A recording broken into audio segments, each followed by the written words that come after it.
Yo, what's good, y'all? Welcome. Another episode, Dope Conversations with Dope People. And you see her right here, the young superstar, Laniyah Westt in the building. What's good, girl? Welcome. What's up, man? How are you? How you doing? Thank you for having me. Listen, I'm chilling. Mentioned it before. It's good to finally have you. Yes, thank you for having me. Like, you've been putting in a lot of work. You got the whole squad here, you Yes, feel me? sir. Good to see y'all brothers in here, too, holding it down. Most definitely. Because I can't imagine having that solid foundation, especially for a woman in the industry, is super, super important, right? Most definitely. The foundation is really important. In order to build your empire, you got to have foundation. You got to have structure. So, most def is the team strong. And usually when I start my interviews, I try to give you guys flowers because for you, you've always been very consistent throughout the couple years that I've known about you, dropping different things, whether it's songs, projects, freestyles. You're always out there and making sure that your brand is in the forefront, especially on social media and things of that nature. And also just the fact that you're just super young in this game. You're what, like 19? Yes, sir. Thank you, by the way. Thank you. Definitely been putting in work. But yeah, just turned 19 last year, about to be 20 this year. See, that's fire, y'all. So y'all see the different inputs she's been having at 19. Just imagine she continues on, you feel me? So you better get tapped in now before it's too late. You missed the boat. I don't know what to tell you, okay? Now, I was mentioning earlier, I usually start my day off pretty early, get up at like 3 a.m., and I'm just scrolling and all that. I was like, all right, I'm talking to Laniyah today. Let's see what she's doing. She was in the studio at 3 a.m. and all that? Yeah, we left around like, what, 4 going on 5? I think it was about 4 going on 5 we left. When did y'all get there? We got there at 11? Damn. We got there at 11? Right? Yeah, 11. Okay. We got there at 11. What y'all working on right now? Well, right now, really we just been working, building up the catalog, just going crazy. We did a little something special last night. It was lit. It was different. But we got a lot of stuff coming. So just working on we about to drop a new single, Walk Through. That's coming up real soon. So yeah, we just ready to get it rolling and show everybody what's up. Just working. That's what I'm talking about. And once again, just going back to the consistency, being surrounded by like-minded people. I think what you have right now. And you can kind of speak for yourself, because one thing I wanted to know, especially being a woman in this game, like what are some of the hurdles you've had to jump over just to get where you're at right now? And keep in mind, you're super, super early, but I can imagine there's been a lot of stuff you've been having to curve on the way up. Yeah, especially I would say as a female artist, I think it's a lot of things that you got to watch out for. Like you got to watch what you say, got to watch what you post, you got to watch who you put your trust in. And but I think all around, though, having those hurdles to overcome just builds you, especially as a young woman in the industry. It just builds you and it just makes you stronger, because mentally it can get challenging, you know what I'm saying? It's like you want to be, I could say this and I could say that, but sometimes people just try to be like, people really say like, you can't say that, you can't do that. But like I said, just overcoming that and learning how to be like, all right, I got to change from that. Especially evolving, and it just comes with time. So, but like I said, I feel like definitely as a young woman, it just builds you and it makes you want to go harder. So yeah, and you got the mentality young. You feel me? So I think that's the important thing, because you've been through a lot and you can hear it in the music. And later on in the show, we definitely going to be playing some joints, so y'all keep it locked. You already know, just in case you're not tapped in, you're about to be tapped in. But one of the things, like doing research on you, there was some interview, I forget exactly where it was, but you were saying like when you first started, you even like finding Dilla beats or like trying to freestyle on them old joints. So what was, like when you first got into the game, we all know like you're going to try to rap, whatever the case is, what were the first like semblances of, I guess, where you got your rhyme style from? That's a good question, actually. So when I was about 14, I had got in trouble in school, and I had some time. Basically, I got expelled from school, and a lot of that time, what I was Badass kids. I'm sorry. But a lot of the time that I had, besides doing work online, I just used to look up like beats. But I started off with boom bap type beats and Jay Dilla type beats, Jay-Z type beats, just things that it's not nothing recent, so that way if I mess up, it's not like, oh, it was trash. I gotta start with the simple You feel what I'm saying? Right. So I just really built from that, and then from there it's just like I wouldn't really know, but it's just like that's really what got me into like, okay, now we finna jump on this other type beat, and now I was singing first before anything. Before I was rapping, I've been singing since I was young. So I was in a church choir and all of that. So once I started rapping, though, that's what kind of build the whole, all right, we're going to switch it up and be able to do both. So she hitting the harmonies on y'all, I know that. Yeah, most You can hear that a lot in the music recently, I'll tell you that much. Mm-hmm. But what I like about that too is whether you realize it or not at the time, you're going like to the essence, to the basics of the game, you know? So as you said, as you're crafting exactly what your sound is, you found something and you find that pocket and you kept on rolling. And I think that's what separates you from a lot of the rappers, period, not just male or female, because you have your own look and also you sound different, you know? Thank you. So it's like, but you can definitely tell you from Florida. That's the dope thing about you. You always have the essence, but you stand out. You don't look or sound like anybody else. Yeah. So you do your research. You got in trouble. You go into like the pandemic and everything. You were super young. Like now you're making your music. You do Westt Wednesdays. Super dope. Yes, most definitely. Today's Wednesday too, by the way. Yes, actually. Got a Westt Wednesday on the way. I looked over like, wait a second. Yes, sir. Westt Wednesday. Y'all know what's going on. But just doing that, like, how did it transition from you just being a rapper and formulating exactly how you are as an artist to, all right, let me market this to the Westt Wednesdays? I know you said that, like, your mom's had a big portion of that. But what clicked in your head, like, all right, this could actually go. Let's actually start putting this on social media. When I was about 17, I started dropping freestyles. And, well, I've been dropping freestyles for a minute, but it was never nothing consistent. And I think as I just kept dropping freestyles and I just kept working, and the more love I started to receive, the more views, the more reposts, the more comments, it just was motivating. So it's like, okay, well, I dropped my first song at 15, and it got, at the time on SoundCloud, I think about 20-something K plays. So that was my first. That was my the first awakening. That was like, okay, this could really go if I was to take it serious. You know, I'm young. I took some time off, you know, went to school, whatever. And then around the pandemic, that's when I was like, you know what? I'm not, especially because nobody was doing nothing. Everything that got shut down, it's all shut down. Stuck in the crib. Yeah, so I was like, I might as well just go ahead and really take it for real. So that's what I did, and started doing the Westt Wednesdays, and I just started really focusing on going to the studio and making music, making songs. So. See, so, and then once again, just going through the evolution, doing Westt Wednesdays, people seeing you pop off. You're going now live shows because you opened up for Raw Wave at the Orlando Amphitheater, Asian Doll as well. How was that experience, and what goes into creating a live show like that? It's pretty challenging. It's fun, but it's pretty challenging behind the scenes. It was so fun though, and I love performing. It's like the most wonderful feeling. I'm gonna be honest. I black out when I'm performing, so I just try to genuinely. You in the zone. I'm in the zone. I genuinely just am being myself when I'm up on stage and I'm performing. So when I had opened up for Raw Wave, it was super fun. It was such an amazing opportunity and such an amazing experience. But definitely behind the scenes, backstage, it's a lot that's going on because you got to make sure. I don't know. Me as an artist, I'm very like, okay, this has to be this and this has to be that. So definitely at that time, especially, I was the one really being like, I gotta make sure everybody dressed. I gotta make sure everybody look good.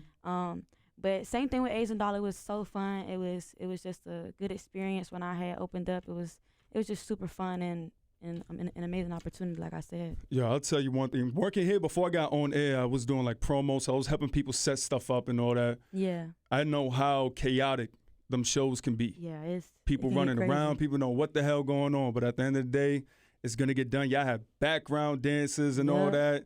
I rewatched the footage yesterday actually of the performance, and you were just in your element, like you said. You're going from side to side.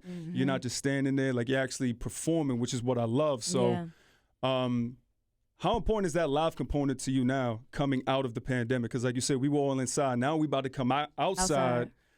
What are you working on right now for that? Well, definitely because I took some time off and I was perfecting the craft. Now that I'm getting back into performing and being in front of everybody, now we back outside. It's definitely a difference because we definitely back outside. But the really what I'm working on perfecting is, like I said, just to keep perfecting it. Because like I said, when I get on stage, it is what it is right there. Nobody has to really tell me be like this or be like that. It just, once I'm on stage, it comes naturally. And half the time when I get off stage, I'm like, I don't even remember what I did, but I know I turned it up because that's just how I do it. But just perfecting it, I just wish to get better. And you just get locked in. Most def. Once you locked in, it's like, all right, cool. This is what I do. I'm in there. So, and then for you, once again, to like circle back before, you rapping on the beats, like Dilla beats, whatever the case is, Jay-Z beats, was kind of futuristic in that case because you're working from the bottom, but you have plans to move forward, right? Mm-hmm. And I kind of see that with your brand now and we'll talk about money conversation in a couple minutes, but like you dropping NFTs, yes, you know, sir. of course, capitalizing on social media, as we mentioned earlier with Westt Wednesdays and everything else you do. So how important is that, like, for your brand? Like, do you actively look at stuff like, all right, what could I capitalize on here that nobody's doing that I could add? Because the NFT joint, I love that. Yeah, I love that you you added that. Most definitely. Well, the NFTs is basically me gifting my fans something that's valuable for me. Because as I grow and as things grow, you know, they get to grow with me and they get to come with me and have that piece from me. You know what I'm saying? So we had went and gave those 25 NFTs to, you know, people that pre-saved Money Conversation. But yeah, latest single y'all gonna hear, by the way. Definitely. But yeah, I really just try to see, just like you said, what's different, what is nobody else doing that I could do, that I could, you know what I'm saying? Just try to beat everybody to the, you know, the bat, really. Yeah, me, because I was behind. Boy, I feel like a lot of us are behind, you feel me? But lately I've been trying to like capitalize on everything from like IG Reels, TikTok, yeah, I was gonna say YouTube. TikTok. Definitely. Yo, it's so much shit out here that you got to pay attention to. So it's easy to get lost in there. Yeah. But the good thing, especially in your position, is that like you have a good structure around you. So I can imagine coming out with content isn't too difficult, you feel me? And plus you're always creating and always on the next wave. So keeping that eye out for whatever is next. I love that. So what? Thank you. So you decided, all right, cool, NFTs, Money Conversations coming out. What made you think, like, all right, this is the perfect opportunity to do that and go into the actual creation of the NFT, like getting with people, getting the artwork and all that? Well, if I'm being completely honest, my team definitely helped me get the NFT together. So shout out to them for sure. But you know, it was really just, like I said, an opportunity to just give people that from me, you know, and just, like I said, let them grow with me. And like I said, it was an amazing experience for me as well, because it's like, you know, I just I love being able to show people that, you know, I love my supporters, and I'll do anything to really make sure y'all on lot with me. So definitely it was just an amazing experience to be able to be one of the first females, at least in the city, to be like, I got an NFT. Absolutely. Most def. Absolutely. And it was, you know, executed perfectly too. Love the way you did it. And then, of course, you know, now that we on it, Money Conversation. Actually, let's start before that, because I kind of want to start on Halloween. You dropped Confessions on Halloween. Yes. And that joint was super fire. What was the idea going into that? Like, all right, we got to drop some for Halloween to knock their heads off. What was going on? Well, we had dropped Confessions just to let everybody know, like, we still got it running. Like, we still on their necks. But the idea when I was coming up with Confessions is more like, you know, when I was in the studio recording it, it was just more so just me having fun and, you know, just really popping my ish, really just making sure that it's a little definitely bit known that I can do that. Be talking that talk. Like I agree as well that it was a perfect time to drop it on Halloween. It has that vibe to it, so it has that like, oh, let's go out and let's go do something. So it's definitely it was definitely a good time to drop that. But that's why I wanted to start there, because you fed the streets, and then December 25th on Christmas you dropped Money Conversation with the NFT behind it. And that track specifically, like, well, it's down now, but I had it on repeat, like, for damn near the whole time. Keep in mind, you have a lot of songs, but, like, that's the one that I feel like there was a lot of pain in that record that you were experiencing, that you let out on there. So, like, just talk to the mental state you were at when you first penned it, because there's a lot of... Ooh. Look. There's a lot of personal stuff on there, you feel me? So just speak on that for me.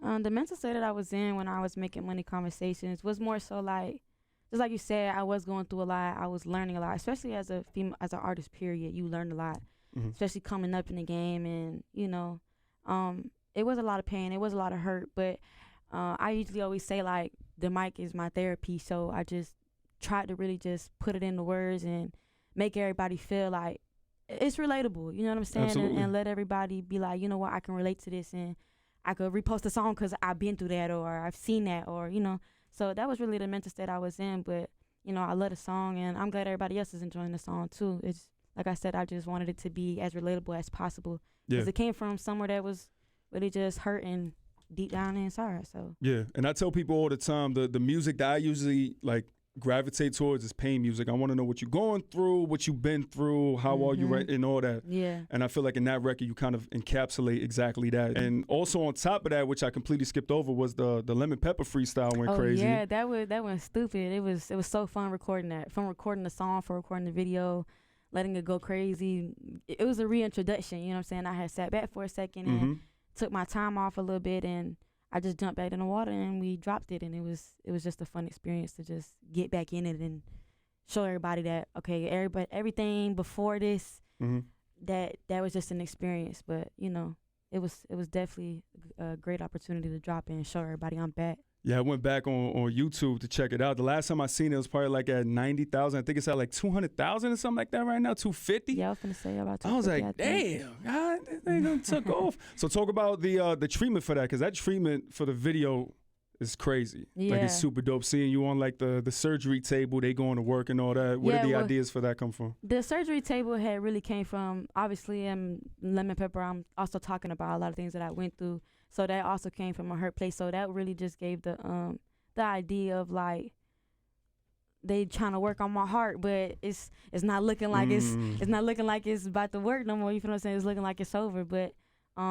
it was fun, like I said, making that video and going through the treatment, because originally we was trying to remake like the 50 Cent, like where he was hanging upside down and stuff. Yeah. But you know, we ended up doing that. So I think it was pretty close with the being on the surgical table and all that. But and you made it your own. Yeah, most def. So I think that was also what was best. You know what I'm saying? And it's just me all around me. But like I said, it was fun to record when we had what kind of car was it? A Ferrari?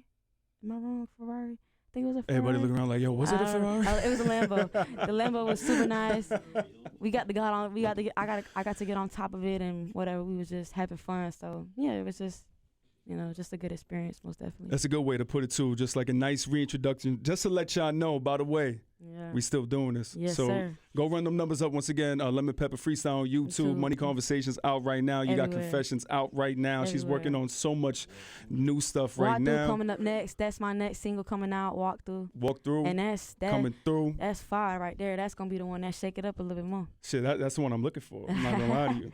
Yes, sir. It's coming. It's coming soon. So now all this together, right? 2022. We got Walkthrough. You say you're working on a project. You have anything else on your mind that you interested in at this point of the year? Well, we brought it in the New Year's with Money Conversations performing at KOD. We made top 30 the Apple Music charts, excuse me. By the way, not to cut you off, that was fire. Yeah, thank Matter of fact, let's talk about that real quick. I don't want to cut you off, but that was major.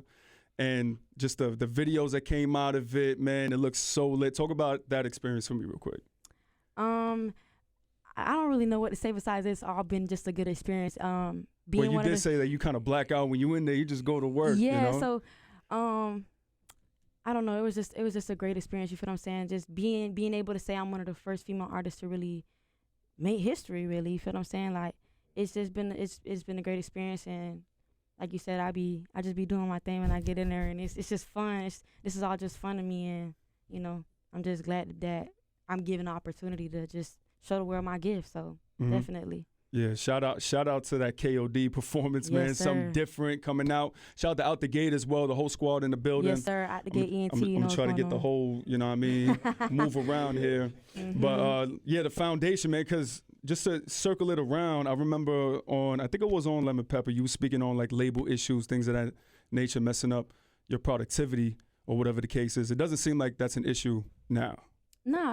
You know, God got a way of working things around. Yeah. So, you know, he definitely did that, and now we just putting in the work. But really what I want to say is that I'm grateful that I went through all those little bumps in the road, because just like I said, I'm here now, and it ain't stopped nothing. So, yeah, but, you know, I just needed to speak the truth, well, my truth at least. As you should. And that's what I did. Well, that's what really draws people in, from what I see at least, like authenticity, when people can see, all right, this is exactly who you are in person, in the videos, in the tracks, whatever the case is. And you've been rocking it. You've been rocking it. Super fire, man. Once again, go stream everything up, man. Yes, do you have like a release date for the new joint? Or you still? No, but it's coming real soon though. I don't want to say too much, and then, you know. But Walkthrough coming up next, that's for sure. Go stream Money Conversation. It's out everywhere. And yeah. Now listen, I have so many people from established artists coming up, whatever the case is, in that seat right there. So you have a very unique experience, you feel me, being in your position. So if you had any sort of like tidbits or gems or whatever you can give the people who may be in your situation or who are coming up like, yo, Laniyah's killing it right now. Like, what's the key to Laniyah killing this right now? Well, first of all, I want to say, all the glory go to God for sure. You can't forget that. Secondly, I just want to say consistency is key. The second that you let up, that's when they be like, oh, see, look, there it go. You feel what I'm saying? So consistency is definitely key. I just really want to drop a gem, to be for real, I would just say that, keep yourself, keep in your own lane, and don't be afraid to show love to everybody that show love to you, you know what I'm saying? Because the industry, like I said before, it can mentally be like, damn, like this is a lot, but you just got to make sure that you don't let nobody else's action affect your character. Right. So you just got to keep it that way, especially as an artist. It's like that. Yeah, you kind of learn that the hard way, right? Where you kind of have expectations and then you realize, oh, I shouldn't have any expectations messing with these people in the industry, period, because it could be rough. Yeah, you feel definitely. me? But as long as you're like mentally prepared and you're ready for it, which is why you here right now, yes, sir. super young, just getting started, on top of the world right now already. So imagine, like I said, she continues on, man. Y'all get tapped in right now. You're going to get left behind, you feel me? Yes, sir. Tap in, Laniyah Westt in the building. Dope conversations with dope people. She on IG, she on TikTok. Tell them where to follow you and all that. Y'all can find me on all social medias at Laniyah Westt, LANIYAHWESTT. You know what's going on. Two T's at the end of my name, period. That's right. Listen, dope conversations, dope people. We gonna holla at y'all once again, man. Laniyah Westt, the young legend in the building. Out the gate, ENT. Shout out to it. Walkthrough dropping soon, you heard? Yes, sir. Gonna holla at y'all. Brr.